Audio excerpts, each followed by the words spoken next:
Okay, good afternoon and welcome to another inReach Field Experience webinar. Today we're going to be talking about best practices for your inReach use, and we'll be going through kind of a checklist process for that. I'll start with an introduction. My name is Chip Noble. I'm a product manager here at Garmin. And as you can see from this photo at our camp in Maine, I'm an avid outdoorsman and I plan all of the adventures that my family and I go on, or I go on by myself. So I wanted to share a little about the planning process and making sure that you are using best practices for when we go on our adventures. And so we'll talk about the steps that you might want to use to make sure that your inReach is set up correctly and that everything is in place so that you have the best possible adventure, or that you're well prepared in case you might have an emergency. We're going to talk about what you do before your trip. So there's a bit to do to prepare your inReach and make sure everything is set up correctly before you head out. We're also going to talk about what to do while you're on your trip. There are some recommendations that we have, things around positioning the device, getting it into the right modes for making sure that you're transmitting your location with tracking, or perhaps you're sending check-in messages. We're going to look at that. We will also look at what you might do should you have an emergency. There are some recommendations that we make for how you interact with the device if you need to declare that SOS and reach out to search and rescue. And then we'll also talk about what to do at the end of your trip. There are actually some steps that folks don't always think about, like sending a message to your family saying you're off the trail and safe. So really we'll cover the whole process, everything that you might need to know from the beginning to planning when you're out on your adventure, if there's an emergency, and what to do at the end. We always like to start our webinars with a little recap about the inReach technology that we all are here for. Many of you already own an inReach device, some are interested. And really the inReach technology from Garmin is special because it allows you to communicate via the 100% global Iridium satellite network, and that allows you to send and receive messages. That is a great feature because it means not only can you send messages to friends and family, but you get the peace of mind knowing that your message was delivered, being able to hear from them when they respond. They can do things like see your location on a map share if you started tracking. Very handy if you're headed to a destination, they can follow along with you. If you then think about that ability to send and receive messages and track, if you have an emergency, you can trigger an SOS. Your location and a message goes to the Garmin International Emergency Response Coordination Center, the IERCC, and they can then use that tracking and messaging capability to send you questions. What is the nature of your emergency? They can communicate with local area search and rescue. They can then act as the dispatcher, the hub between you as the user and the local area search and rescue that's responding to provide assistance. So a lot of powerful tools around SOS. Also the ability to request weather forecasts, very handy depending on where you are, really anywhere in the world, but you can get those forecasts. It allows you to navigate using some of the different inReach models. They all have at least compass navigation. This adds on some devices even the ability to see a topographic map, turn-by-turn directions. You can also pair your inReach device, and we're going to look at how the Explore app and the EarthMate app come into these equations. This is all about connecting your device to a phone so that you have access to a touchscreen for convenient texting. You have access to the mapping for high detail topographic data, imagery, USGS quad sheets, that sort of thing. And then the last piece is we will take a look at the Explore website where people go to do their account configuration and planning for their trip. We do have a note here at the bottom. Our inReach devices do require an active satellite subscription. You want to make sure that you have activated your device and chosen your data plan. And also that there are some jurisdictions, some locations in the world that restrict or prohibit the use of satellite communication devices. It is all of our responsibility to know ahead of time if there are any laws, applicable laws in the areas where you're going, so that everyone has a pleasant trip and no one has any challenges when they enter the country. So a little bit about the inReach technology, we're going to talk at a few different points about the webinars that are already have been recorded and are available in the support site. Many of those webinars dive deep into the details that we're going to cover here today, but the basics of inReach there. I'd like to talk about how to make sure you have everything set up well before you go out on your trip. Hopefully everyone on the call that has an inReach device has been to the Garmin Explore website, explore.garmin.com. This is where we go to make sure that our account is set up, make sure that all of our information is accurate and up to date before we go out on our adventure. Remembering that the Garmin IERCC that I mentioned, they will use the information that is in your account that is part of your SOS contact information should an emergency come up. So to begin with, you go into the Explore site and you go to Plans and Devices. First, you want to make sure that your device has an active subscription, and you can do that in the subscriptions section. You can also review the contact information. This is where you might go to look at your personal information as well as your emergency contacts. Now, those emergency contacts are important because in the event of an SOS, not only do they reach out to you as the device owner to see if there's any details, not only do they initiate the emergency response with local area search and rescue, but they also reach out to your primary and secondary emergency contacts. And that is because, as we're going to see, you've planned your adventure, you've shared the plan with your loved ones, your family members, friends.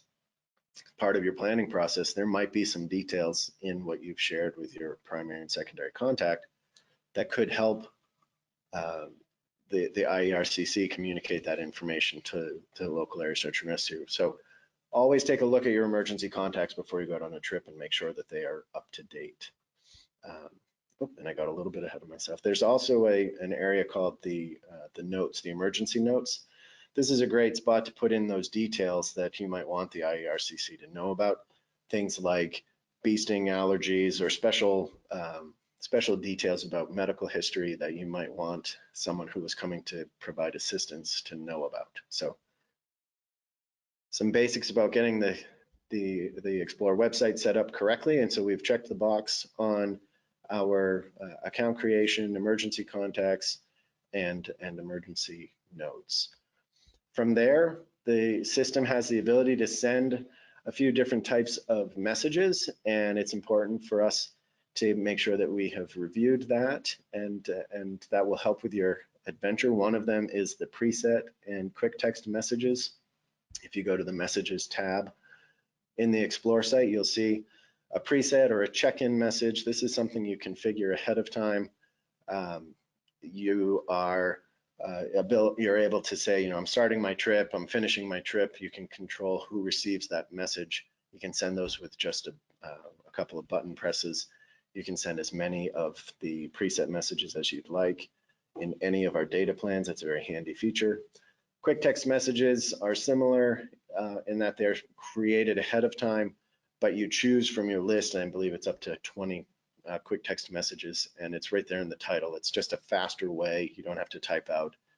For myself, I can't reply now, I'll write later, or thank you for the message. It lets people know that you've heard from them and everything's okay, but you're not going to write to them in the middle of your strenuous uphill climb or something like that. So you can just pick that as a quick reply. Again, only a couple of button presses. You don't have to navigate through the keyboard to type that out. So a couple of things that you set up ahead of time, and then you can sync those to your device so that they're available when you go out on your adventure. So we check the box on that. We also want to review our personal contacts. If you go to the contact section, this is important because if you're using a GPS map series or an inReach Explorer Plus, a Montana, one of our standalone devices, your contacts need to be loaded on the device if you're not going to try to draw them from the phone. So you do that ahead of time. It's very simple. You just create new and edit the details, and that will also sync over to your device. So we check the box on reviewing personal contacts. From there, we want to make sure that any planning that we're going to do prior to the trip. So we've set up our account, we've configured all the emergency contacts, the emergency notes. We've even gone to set up our presets and our quick text, so all of our messaging to our contacts is ready. From there, you can sync user data like waypoints and routes to the device or to your phone, to the Explorer app, as we'll see in a few minutes. The idea there is from the map, you can draw a route or a series of waypoints that shows how your trip will play out, what course you need to follow, and what your destination is. Once you've created that, you can sync it to your GPS device, you can sync it to your phone, you can even put it onto your map share page. We'll take a peek at that in a few seconds. But really part of the planning process. We can check the box for that as well. I had mentioned a second ago, map share. This is where you would go to set up the website where friends and family will go to follow along. It allows them to actually participate, to be part of your adventure. If they go to your map share page, they will see the map that we looked at just a second ago. They will see the route and the waypoints that you planned ahead of time. They will see your breadcrumb trail as you're hiking. One of my favorite features, you can actually send a message to your map share page, and it is like journaling. So you can add a message, a little note that says, you know, I stopped here for lunch and I soaked my feet in the stream near a beautiful waterfall, something like that. And then when they go, they don't just see your breadcrumb, they see these fun little notes from you talking about your adventure. So make sure that you enable map share, a bunch of settings that you can configure, everything from password creation to the ability to let someone send you a message or not. All of that is controlled in the map share section. And you want to make sure that you enable that. And so we check the box on that. From there, some additional resources, because I realize this is kind of a high level checklist of all of the things that you might want to do before you go on your adventure. If you go to the support site and you search for Explore, you can see additional details like the manuals, the articles. You can also see the webinars. Let me see, there you go, inReach Technology and Features webinar. That goes into a little more detail on the things that we're talking about, how to create a route, how to configure map share. So some nice resources here for you as well.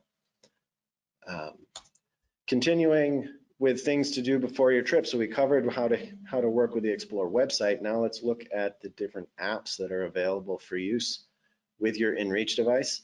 I want to make sure you install that app before you get out. I talked to a customer just recently who was talking about going through the process of sending a message with their GPS map device. And I said, well, sometimes you can even use the Explore app to send the message faster. He said, I'm not sure what you mean. So he hadn't found the app yet. We want to make sure everyone knows, go to the App Store and download the Garmin. And actually here we'll see. Download the EarthMate app if you have an inReach Mini, an Explorer Plus, an SE Plus, or the older DeLorme inReach devices.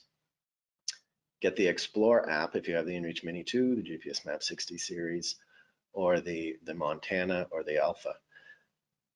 The key there is that the EarthMate app was our first app, and it works with all of our early DeLorme devices and the first Garmin inReach devices, the Mini, the Explorer Plus, and SE Plus. Then we created a new app.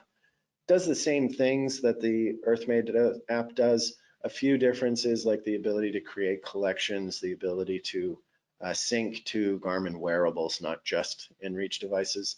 But other than that, same core functionality in terms of messaging, starting and stopping, tracking, seeing a topographic map, those kind of, declaring an SOS, those kind of things.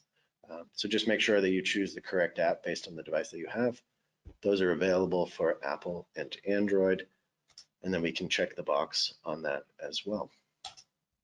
Once we've installed, we want to pair our app with our device, and there are very straightforward pairing instructions on both apps, and it really amounts to putting your inReach device into pairing mode, installing either the EarthMate or the Explore app, and going through the process of connecting the device. So check for detailed instructions in the different Garmin apps for how to follow that process. So we want to make sure that you install the app and that you pair with it. We also want to make sure that you check, once you've paired, the device will automatically sync the user data. So we created those routes and waypoints in the Explore website ahead of time. You can sync those down to your app so that you have them with you when you're in the field. Just double check that that's happened before you leave. And then after, so we check the box on that. And the last thing to make sure that we do is that we download the maps for your trip. We don't want you to get into the backcountry with an inReach Mini 2 in this case, a small device. No topographic maps on the inReach Mini. So we want to make sure that we have installed for the Mini 2 the Explore app, and that we've downloaded the appropriate base data as well as the topographic data for the state that you're in. So definitely check that box, because without it, you'll have a blank map and not the best experience.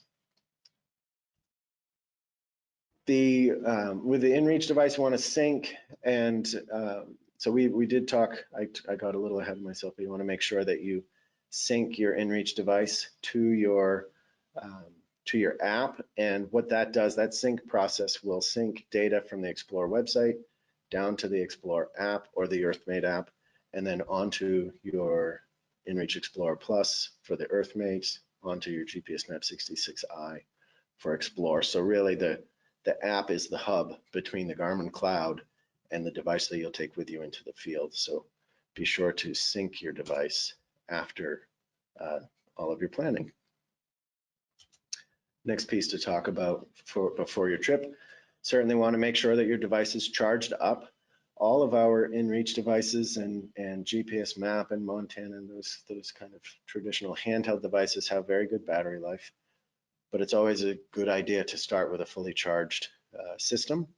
And you see here the little table of battery life, and with the inReach Mini 2, you're getting up to 2 weeks, 14 days of 10-minute tracking with one charge. And you see the larger devices like the GPS Map 66i, slightly less, but both or all of our devices have an expedition or extended tracking mode that allows you to extend your battery life. You can get up to, as you see, up to 8 days with the GPS Map 66i if you are okay with reducing your track interval to 30 minutes instead of the 10-minute default. So a good tip there about how to extend the battery life of your device. Oh, and one last note that if you need to have additional power, you can certainly use some of the very cool new solar charging systems and battery banks that allow you to have extra power. The key is you just need to make sure that the device you're connecting to can deliver 5 volts of charging power for the inReach device. So we checked the box on that one as well. I'd like to talk about a couple of important things before you go on your trip. One is about how to use your device and to test. You want to test the inReach device just to make sure you have an active satellite subscription. We recommend this to anyone who may have suspended their service plan during the off season. Say you're a backcountry skier or a sailor or something like that. If you deactivate, when you go into the Explore website and you reactivate, you turn your subscription back on.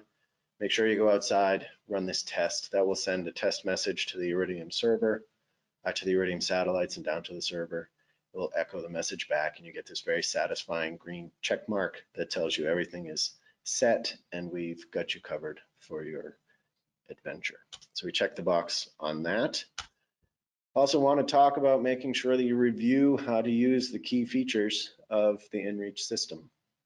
And that covers things like how to request a weather forecast, how to start and stop tracking. On all of our devices, there's a page that you go to for weather. There's a page you go to for tracking. Learn how to navigate your system. And triggering an SOS, that's an important one.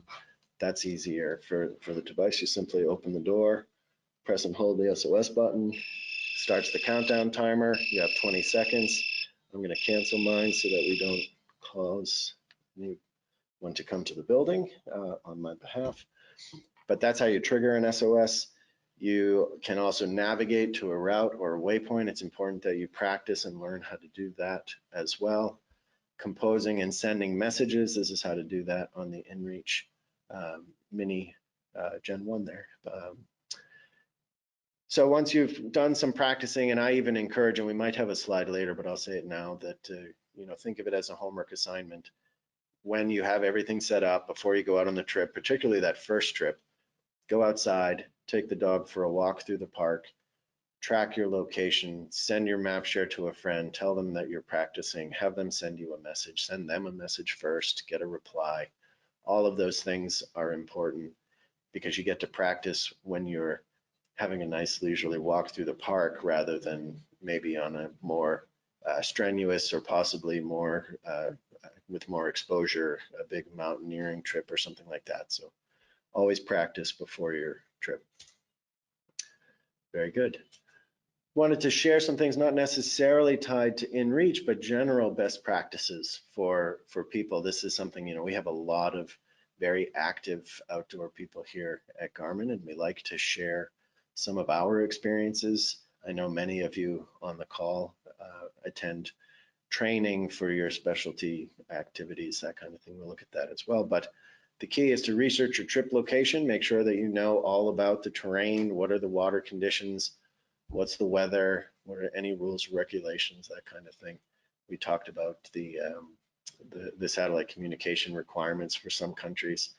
The picture here is from one of our associates who found a warning sign at one of the trails in the White Mountain area near Mount Washington. And so you really do need to plan ahead and make sure you know what you might experience when you're out on your adventure. So research before you go.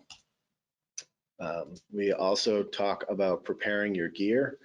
This is a nice picture here from one of our ambassadors, Brody Levin, who does a lot of bike touring. And you see he has his inReach Explorer Plus down there in the lower corner, along with all of the other gear that he maintains. Definitely check your gear list twice before you go. Make sure you have everything laid out and that you know how to use all of it. Make sure that you're not carrying something you're not sure exactly how to use, all the way down to your first aid kit and the gear that's inside of that. Another piece that's important, and you see here, this is a fun picture. One of our associates plans a mountaineering ice climbing training session each year. We go to the Whites and practice a little bit with our ice climbing skills. So train and practice, definitely. Knowledge is an important part of safety and part of enjoying your adventure. We were testing an ice anchor here to see just how strong it was. So train and make sure you have the skills and conditioning for the physical ability to do the different adventures that we all go on.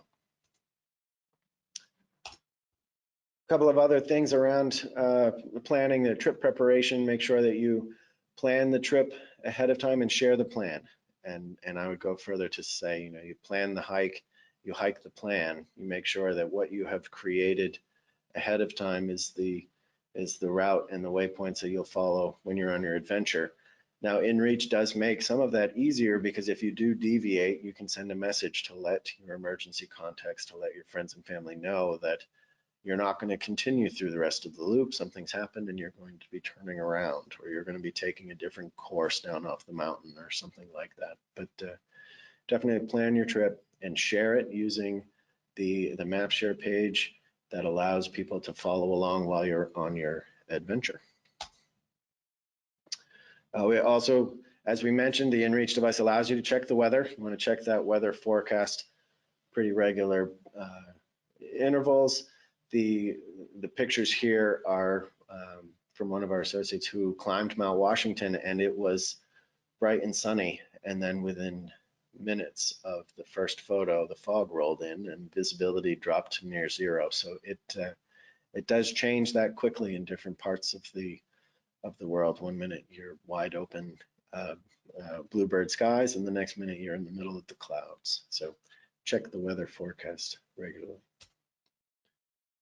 A few additional resources, certainly online articles and forums. I get a lot of information, trail reports, that sort of thing from the internet. And don't forget your local clubs and shops. You can learn a lot from the locals that know the area, and I've found that they are always excited to help people who are new to the area not only to be safe, but to discover the fun spots and really make the most of their trip. So things to do when you're actually on your trip. This is, so we're past our planning and we've arrived at the trailhead. And so at the start of your trip, and this is, if you miss everything else that I talk about this afternoon, the most important thing is to turn on your inReach device. And I say that because when your inReach device is on, it is checking in with the satellites, it is getting location updates, it is available should something happen to you and someone needs to request your location. You can set the system up so that friends and family can request your location. If you don't turn your device on, the device can't do any of those services, any of those features. So please turn on your device, and we'll check that one. That is the most important thing. Turn it on, let people see, request your location, and that helps across the board.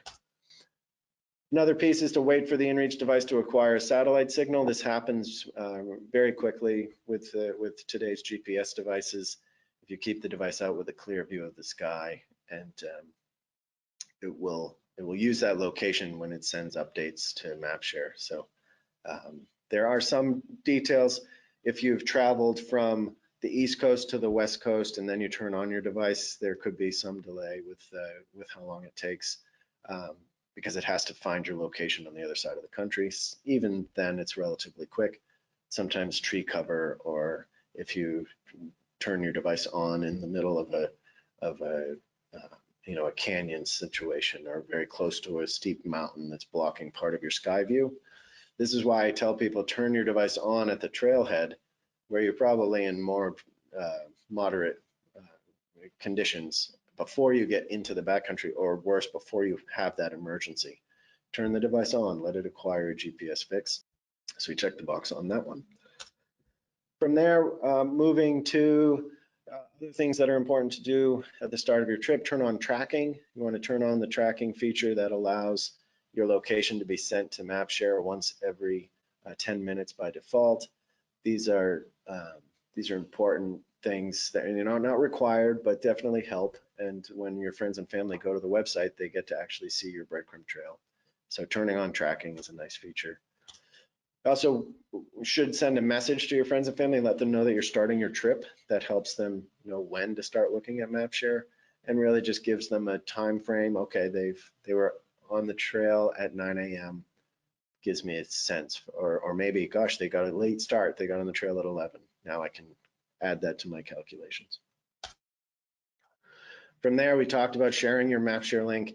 You can do that from the website. If you forget to do it from the website, you can do it from the device in the field. So you can send a MapShare link from your inReach device, and that gives people the ability to go to the website. Do that before you go as well. Also, during your trip, we want to make sure that we've positioned our inReach device well. So you see that's on the strap of the backpack on the front. You see the antenna is pointed to the sky. I don't have my device accidentally oriented upside down. If I like to use the tether, I don't refer to it as a lanyard. I don't hang it around my neck, but if I drop it and the tether is connected, that's not a bad thing. Use the carabiner. The inReach Mini has it. The Explorer Plus, all of them have carabiners. Clip those to your pack. You can put it in your backpack up above. Just want to make sure that the antenna is pointed up and has a good clear view of the sky. Whoop, and then I got ahead of myself. Put it in a backpack or a pocket. Make sure you can reach the device for an SOS. As I showed you, the SOS is on the side. Tether the device so you don't lose it. Again, it's not a lanyard to hang around your neck. That's a lot of weight to dangle from your neck. But imagine that you're on the side of a mountain, or you're fly fishing, or you're in the canoe, something like that. You want the device tethered so that if you bobble it out of your hands, it doesn't go 1,000 feet down the mountain or into a swift moving fly fishing river or off into the ocean. So tether the device. We check the box on that. Want to try and keep the device positioned, again, I got ahead of myself, positioned with a clear view of the sky, and that's because the iridium antenna, when it transmits a message, it comes up out of the top. When it receives a message, this needs to be able to see the sky. For that, it's also the GPS antenna. So just keep it oriented up. And we check the box on that. Also, during your trip, you want to update your contacts if anything changes, including if you're running late. And you can do that with custom messages on any of the devices. You can also send a preset. So I use 3. I customize my presets. It is, I'm starting my trip, I'm checking in, everything's okay, and I'm finishing my trip. That covers all of the real short messages you want to send. The big one, I'm checking in, everything's okay, is a great message. Again, they're included in all the data plans. You can send as many as you want, even if you're in the safety plan. That's a great message for friends and family just to know, yep, everything's okay, I'm checking in. You can send those every couple of hours from the trail if you feel the need. And as I talked about earlier, you can send a message to your map share. This is the ability to journal as you're hiking, that kind of thing. Makes your map share a little more interactive for people so that they can see the adventure that you're on. So we check the box there. This next section is an important one. We hope that folks don't actually have to interact with the Garmin IERCC or have an emergency, but should that happen, we do have some details that we like to share with people. That we talked about in the beginning, making sure you keep your emergency contacts up to date and that you share your plan with friends and family, and so that everyone knows. This is important because the Garmin IERCC may reach out to them for additional detail. Really, you can summarize the Garmin IERCC interaction in this SOS section as to providing as much information as possible to local area search and rescue, who will be the boots on the ground that come to assist you in your emergency. So the more your emergency contacts know, the more your plan, your SOS notes, emergency notes, the more that information is provided to the IERCC, the more information search and rescue has. We want to say, here in our presentation, be sure that you recreate responsibly. And what we mean by that is keep an eye on your environment. If you see inclement weather coming in, if you know that the area you're traveling into is particularly dangerous, keep that in mind and think about the fact that if you have an emergency, local area search and rescue will need to go into those same conditions, into that same environment to try and help you. So we always want to be responsible with how we're traveling in the backcountry, the different activities we take. We don't want to allow the presence of an SOS-enabled emergency response device to allow us to take unnecessary or undue risk. So keep that in mind as you go on your adventures. Use your best judgment when triggering an SOS. We say that because the Garmin IERCC has the ability to receive that message and then take the most appropriate action. That we talk about, say, if you are unsure of the outcome of the situation, that might be the right time to declare your emergency. It doesn't have to be a medical emergency. It doesn't have to be some life-threatening issue. It's just if you are unsure of the outcome of the situation, then you can declare the SOS, and the IERCC will make decisions with the information that they get from you and with, they will communicate to local area search and rescue. The IERCC does not make the decision. They are the dispatcher. They communicate back and forth. Local area search and rescue will make a decision about how to handle the situation. It may not be a helicopter rescue if they feel like there are rangers in the area that can hike to your location and provide assistance. What we do here on a pretty regular basis is that the ability for an inReach device to message, to communicate back and forth, allows things to be handled much more efficiently. They know the location where people are. They can ask for details. They can be sure that they have the correct resources when they arrive. You see here with this note, you can even message from the IERCC to other contacts during the emergency. You might get a note from them that they want you to contact someone else, and they send you a number, and your device is set up to allow you to create a conversation thread with that new person. And you can even contact your own friends and family during the emergency to give them some additional details, knowing that your emergency primary and secondary emergency contacts will be notified during the emergency. You can explain, this is what's happening, here's some additional details. So really about making sure that you have everything updated, you're being responsible in your activities, and should an emergency happen, don't hesitate or fear using the SOS. It is a powerful tool, and the people on the other end have a lot of resources at their disposal to send the appropriate level of response to you with local area search and rescue. And if you need, for more details, we actually have an SOS webinar that we have recorded, and so you can find that in the notes as well.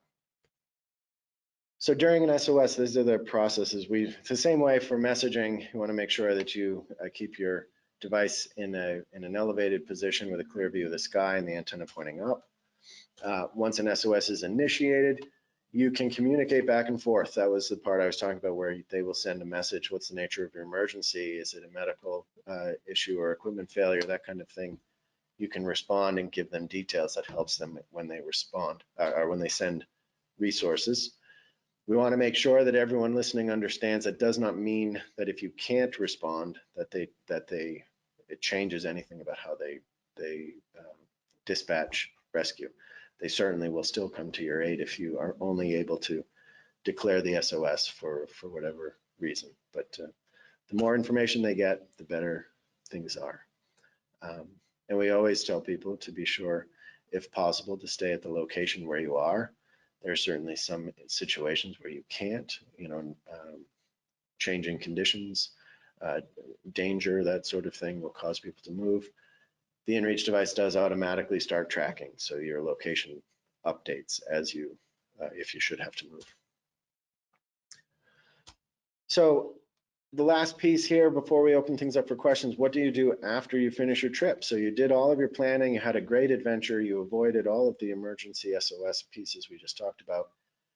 After the trip, what are some things that are important? Well, if you're messaging with friends and family, it's important to send them a message to let them know you're finished. You don't want people to think that you're still on the mountain. And it's very simple to just send I finished my hike message. So do that. Also want to stop tracking. That means that you've turned your device off, you're getting ready to put it away. You stop tracking, that sends a message to close down your tracking session. If you forget, when you go to power off, you get a notice that says you have messages that haven't been sent. Are you sure you want to turn off? And I would encourage you to stop tracking and then leave the device on long enough to finish its final message send so that no one misses out on any communication. And all of our devices have the ability to create an activity recording. Some actually provide controls like the GPS Map 60 series, the Montana series, that allow you to choose to start and stop tracking. So be sure you save your activity at the end.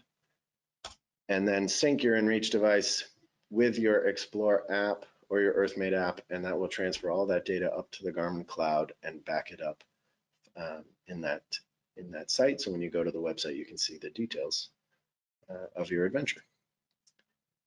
And then the last piece, you can then go to the website and review your trip information. You see here, this purple line is the activity recording for the hike that the person was on here. We have some additional resources for folks. You can go to the Garmin Explore site. That's where we spent a lot of time talking about that. That's where you do your planning, your account management. Also the support site, that's where we go to see all of the great documentation that our support team and our marketing team puts together. Technical publications. It's also where you can see prior webinars that have been recorded. And then my favorite location is the Garmin blog. That is where you can read wonderful stories about other inReach users who have had adventures, and many have had SOS experiences that they have contacted us to share with other readers, other users. So check out garmin.com/blog, and that's where you can see the Saved by Garmin section. So some great resources for folks looking for more information.